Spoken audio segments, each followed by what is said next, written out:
الحمد لله رب العالمين والصلاة والسلام على سيد الأنبياء والمرسلين محمد وآله وصحبه أجمعين. قال الله تعالى في كتابه المجيد: وتزودوا فإن خير الزاد التقوى واتقون يا أولي الألباب. صدق الله العظيم. حضرات، اس دنیا میں جو بھی آیا ہے اسے یہاں سے ایک نہ ایک دن جانا ہے. صرف اللہ کی ذات باقی رہنے والی. کل من علیہا فان ویبقى وجہ ربک ذو الجلال والاکرام. انسان جب اس دنیا سے جاتا ہے تو اس کا سب کچھ یہی چھوڑ جاتا ہے، صرف اس کا تقوی اس کے ساتھ جاتا ہے، اور تقوی ہی قبر کی تنہائی میں اس کا رفیق اور دوست بنتا ہے. اسی لیے اللہ تبارک و تعالیٰ نے انسان کو سب سے زیادہ تقوی اختیار کرنے کی تاکید کی اور فرمایا کہ وَلَقَدْ وَصَّيْنَا الَّذِينَ أُوتُوا الْكِتَابَ مِنْ قَبْلِكُمْ وَإِيَّاكُمْ أَنِ اتَّقُوا اللَّهَ. کہ ہم نے ان لوگوں کو جو تم سے پہلے تھے، جو قومیں تم سے پہلے گزر چکی، ان کو بھی ہم نے تاکید کی تھی کہ تم لوگ تقوی اختیار کرو.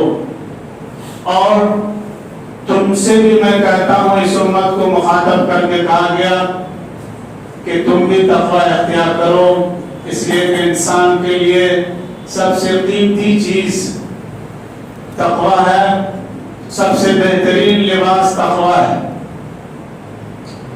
انسان قیمتی سے قیمتی لباس پہنتا ہے تاکہ وہ دنیا کی نظر میں اسمارٹ بنے، خوبصورت بنے، لیکن یہ سارے لباس مٹی میں ملنے والے ہیں.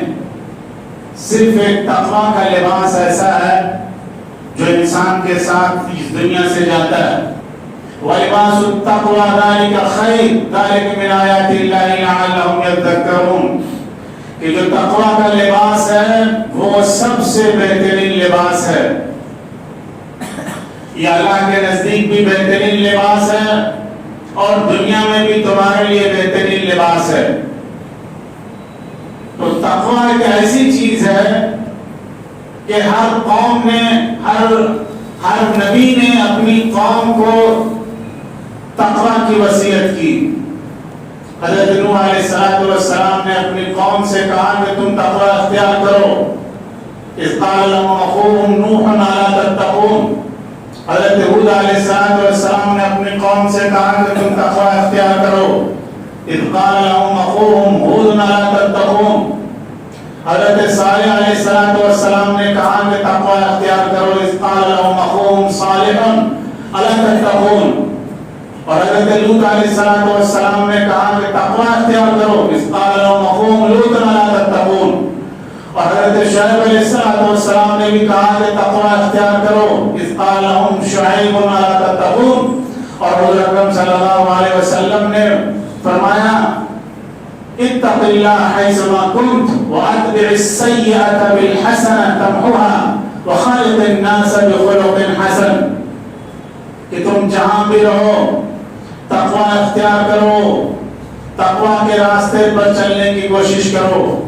اور تقوی کا تقاضا یہ ہے کہ ایک اللہ پر ایمان لاؤ اور اس کے ساتھ کسی کو شریک مت کرو، اور آخرت کی تیاری کرو، اور اس بات کا یقین رکھو کہ اللہ پاک و تعالی تم کو دیکھ رہا ہے.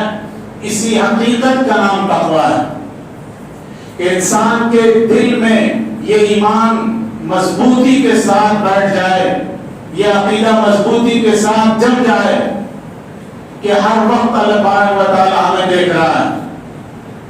اور یہ حقیقت بھی ہے، یہ صرف عقیدہ نہیں ہے، یہ حقیقت ہے کہ انسان کو ہر وقت اللہ پاک و تعالی دیکھ رہا ہے. انسان جہاں بھی ہوتا ہے وہ اللہ کی نظر سے بچ نہیں سکتا ہے، ہر وقت وہ اللہ کی نظر میں ہوتا ہے. اللہ پاک و تعالی فرماتا ہے وَمَعَكُمْ أَيْنَمَا كُنْتُمْ، کہ اللہ کی ذات تمہارے ساتھ ہے چاہے تم کہیں بھی رہو، چاہے تم آسمان کی بلندی پر پہنچ جاؤ، چاہے تم زمین کی گہرائی میں اتر جاؤ، اور چاہے تم پہاڑ کی چوٹیوں پر چلے جاؤ، چاہے تم دن کی روشنی میں کوئی چاہے تم رات کی تاریکی میں کوئی کام کرو وَهُوَ مَعَكُمْ أَيْنَمَا كُنتُمْ، وہ تمہارے ساتھ ہے، اس کی طاقت تمہارے ساتھ ہے، اس کی نظر تمہارے اوپر ہے، تم اللہ کی نظر سے اور اللہ کی پکڑ سے اور اللہ کی گرفت سے نہیں بچ سکتے ہو۔ اللہ سے کوئی چیز چھپی ہوئی نہیں ہے، دنیا اور آسمان اور کائنات کی ساری چیزیں اللہ تبارک و تعالیٰ کے سامنے ہیں۔ لا يخفى عليه شيء في الارض ولا في السماء، آسمان و زمین کی چھوٹی سی چھوٹی چیز بھی اللہ کی نگاہ سے مخفی نہیں ہے، اللہ کی نگاہ سے پوشیدہ نہیں ہے۔ برسات کی کالی راتوں میں کالے پہاڑوں پر کالی چونٹی کے رینگنے کی آواز کو بھی اللہ تبارک و تعالیٰ سنتا ہے۔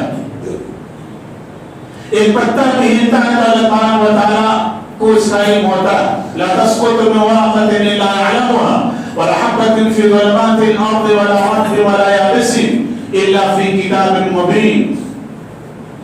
اس لیے تم اس بات کو گرہ بنا لو کہ اللہ تبارک و تعالیٰ ہمیں دیکھ رہا ہے، اللہ تبارک و تعالیٰ کی ذات ہمیں دیکھ رہی، اور جب تمہارے دل میں یہ عقیدہ بیٹھ جائے گا کہ اللہ ہمیں دیکھ رہا ہے تو پھر تم گناہ سے بچنے کی کوشش کرو گے۔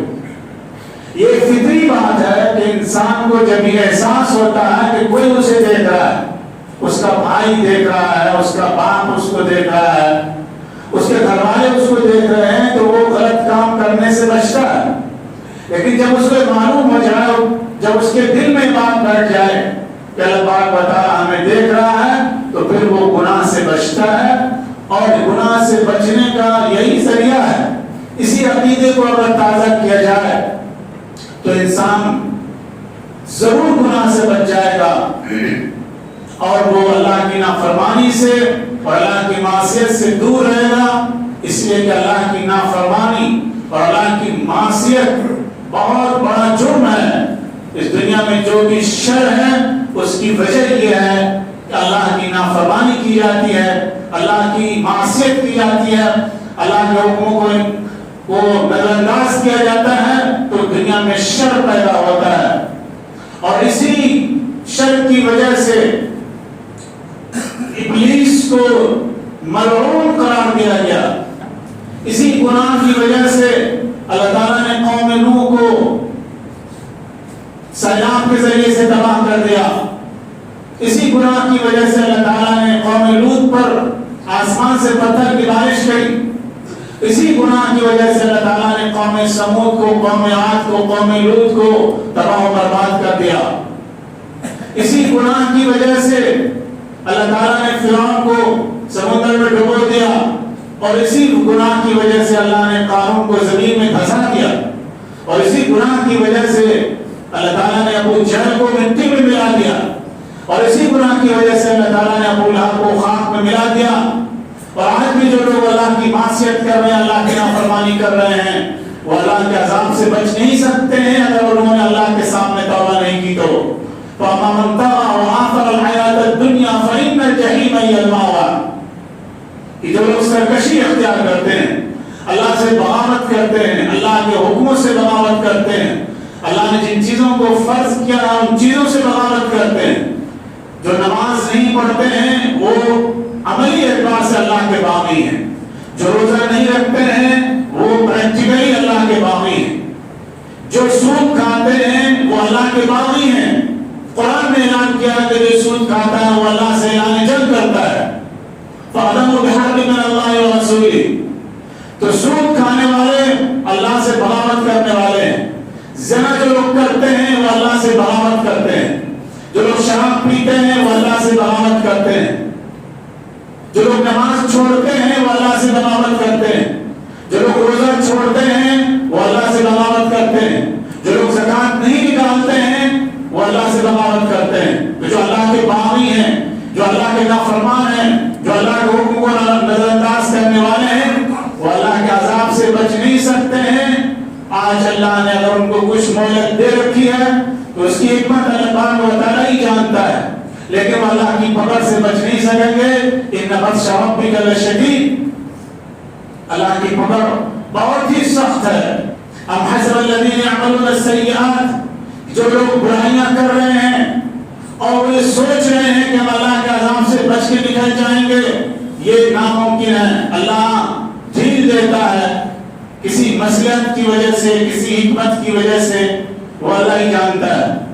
اس لیے ضرورت اس بات کی ہے کہ اللہ کی نافرمانی سے بچا جائے، اس لیے کہ جو قوم اللہ کی نافرمانی اختیار کرتی، جو قوم اللہ کے حکم سے بغاوت کرتی، اس قوم پر دنیا میں بھی اللہ کا عذاب آتا ہے اور آخرت میں بھی اللہ کا عذاب آتا ہے۔